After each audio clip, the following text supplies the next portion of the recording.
And on the topic of fighters, I guess, have you seen the Andrew Tate fight recently? I did not watch it, but I have Mm. seen clips. Mm. And, you know, I think Andrew Tate's just too old. I think he's Yeah. too old, and I have a suspicion he's on some steroids to stay in shape. Mm. Because he's telling everyone he trains 7 days a week. If you train 7 days a week, you'll burn out and your body will fail. I don't think you can't put on muscle at 7 days a week.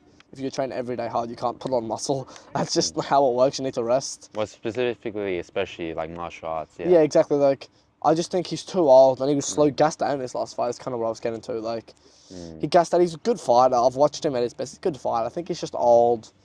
You know, he gave it a good crack. Kudos to him for getting in there and fighting someone younger than him. But look, he shouldn't have lost to a streamer. Yeah. He's a world champion kickboxer. I don't care if it was boxing. He shouldn't lose to a streamer. He was doing well, but he ran out of energy. That just means, you know, either too old or just didn't do enough cardio. Just thought he was just going to cruise. And I think when you have that much money, it's like, you know, kind of like McGregor, like, doesn't have to drive anymore. Doesn't do like the... Yeah. Maybe I think he's just too old. He just ran out of energy. It just wasn't... He had a big gap as well. Yeah, exactly. Like, 10-year gap, you know, like, it takes its toll on the sport. It takes its toll on you. Like, the sport is one of those things, if you're not active, you're getting worse by the day. You know, like, it's not something you can disappear from and then hop right back into for the average person. Obviously, there's probably exceptions to that, but, like, you know, if you take an extended break, you're not going to come back and beat somebody who's not taking that break because the ring rust is real, you know. And you might, you know what I mean? Like, if you're doing, like, nothing, like, Andrew Tate wasn't really kickboxing seriously, but if you take 10 years off, like, wait, he's 37, 38, right? And he fought when he was 29 last time. So this is when you take a long break, like, it's too hard, I think, to come back after that long off. You know, Nick Diaz is a perfect example of that. Came back and just got the whoop kicked out of him. As mentioned before about like Jake Paul, what are your thoughts on his fighting abilities? I'm quite a fan of his. I think he's quite a hard worker. And look, he's doing well. Everyone said he lost to you. He's fighting world champion boxers. Like, okay, like, his first pro boxing fight was against an old bum, but so is everyone else's first pro boxing fight ever. Like, if you look at all these pro boxers, their first fights are against bums because boxing's one of the sports you get a lot of, like, you fight a lot. That's why these guys have 30 fights before they get to a world title. You don't see that in the UFC, you know? Like, but I think everyone hates on him a little too much. Like, no one takes a killer on their first boxing fight. Like, come on, let's be serious, right? Like, and Jake Paul's doing well. He's good. He started boxing late and he's doing a damn good job, you know? Like, okay, he's not beating guys like Anthony Joshua, but he's a decent talent, bro. Like, if he, like, worked his way up, I reckon, like, if he started a bit younger, he probably could be, like, he's good, man. He's just, like, he's taking dangerous fights. He's calling out big names. Like, Anthony Joshua was also way bigger than him, right? Like, Anthony Joshua he was going to fight at 135. He stepped up to 200 and something pounds. Like, that's a big gap, bro. From Gervonta Davis, who fights at 135, to the heavyweight champion. Like, come on. Like, you know, that's, like, such a gap that it's, like, you know, you can only expect so much of him.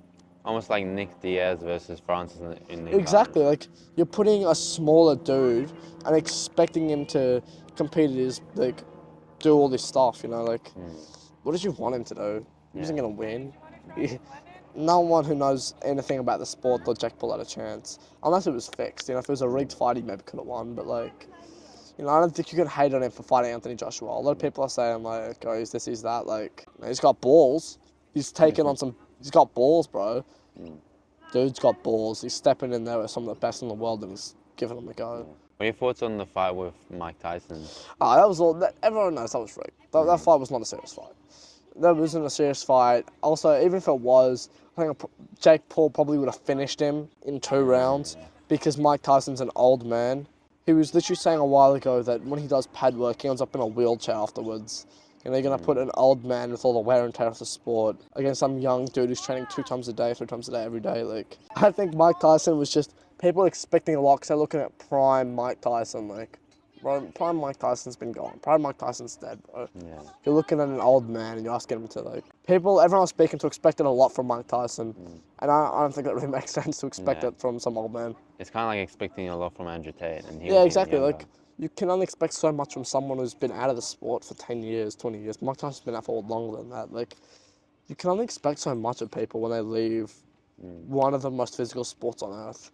And for some reason that's controversial, but I don't think it is. I think this is the most physical sport on earth.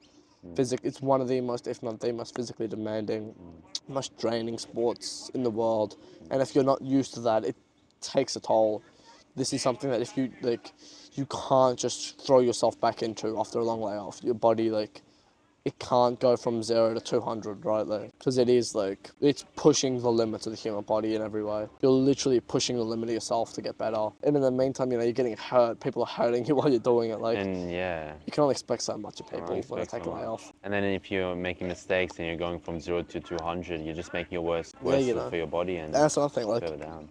In this sport, one mistake you lose. One mistake, it's one mistake. When you look at Kamaru Usman versus Leon Edwards, Kamaru was killing him. Then with a minute to go, he made one mistake and then lost the title, lost everything.